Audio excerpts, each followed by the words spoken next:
Hello, I'm Joe Walensky, and I'm speaking with some of the presenters that will be at our ConveyUX conference in Seattle in February.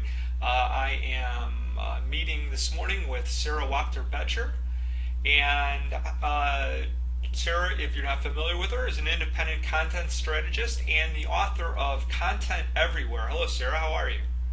Hi, I'm doing great, Joe. Thank you for having me. Where are you talking to us from? I am at my home office in Philadelphia. All right, great. Well, you're going to be doing two presentations, which is a workshop format of 90-minute, more interactive type, and then a shorter session. Why don't you tell us a little bit about the workshop, which is getting more with content modeling? Sure, yeah. I'm going to talk about modeling our content. And when I say modeling content, I mean how we break our content down into kind of logical pieces and parts. How do we identify how our content works at a more micro level and think about the pieces that come together to make meaning? So, what are the different elements, the different components to content that we need to be considering? And that's something that I think has been important for a long time. In fact, if you looked at the Polar Bear book, which has been out for, gosh, I don't even know, more than a dozen years now, they talk about content modeling in there.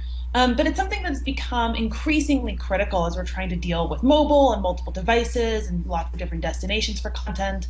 And as we're trying to do things like build personalized experiences, all of that requires that we have content that's broken down into smaller pieces that can be reformatted on the fly, where maybe we need to send things out for translation and we can't retranslate all of our content all the time when we just need one little snippet changed. We need to be able to, anticipate what kinds of content we're dealing with, what shape that content is in, and then make decisions about different layouts we might need or different personalization we might need. So all of that requires a sort of finer understanding of our content. And I think that this is something that is incredibly important for people in a lot of different disciplines. I am, I consider myself a content strategist, but I mean, everything that we do ends up kind of touching in these different areas. To do this work, I think you really need to have some content knowledge and not just the kind of general knowledge about messaging or brand or editorial style, but you need some really specific knowledge about what it takes to create and manage content, editorial process. But you also need things like information architecture skills, understanding how to structure and organize information, how things are labeled, understanding how people's mental models work, understanding user journeys and pathways, how people want information or when they might need information. And then there's all this structural stuff with databases and content management systems and APIs and stuff that can get pretty technical. And so there's a lot to think about, and I think there's many different people who have a role to play. And so what I would like to talk about is how do we start getting more out of our content by modeling it and structuring it, and how do we also learn to talk to the different people that might need to be involved in that process and actually work with one another to get it done. So I think it's something that I'm really excited for ConveyUX because I think it's definitely an audience that will come from lots of different backgrounds, and I think it's really useful to hear from one another when we do that work. All right, and your other session is the other presentation is content and control. So, what can people expect to learn from that? Well, that presentation is coming out of this thing that I've realized over the last couple years.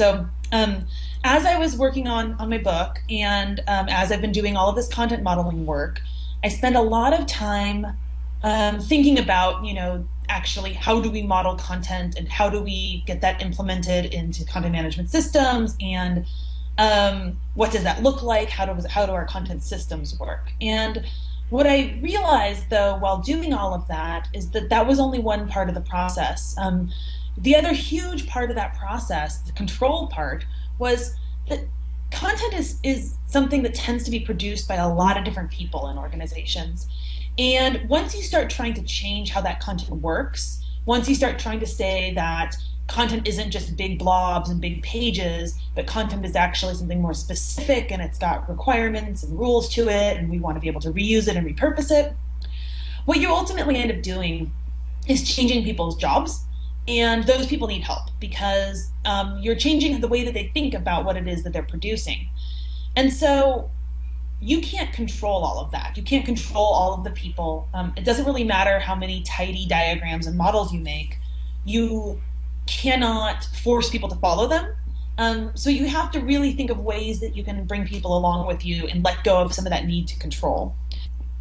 Ultimately, when I talk about content and control, what I'm talking about is the need to let go of some of our individual control and give more control to the people who are going to own and manage and maintain content for the long term.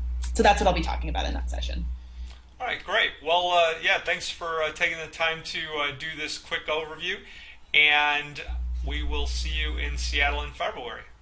Yeah, thank you so much for having me, and I'm very excited to be there. All right, thanks, Sarah.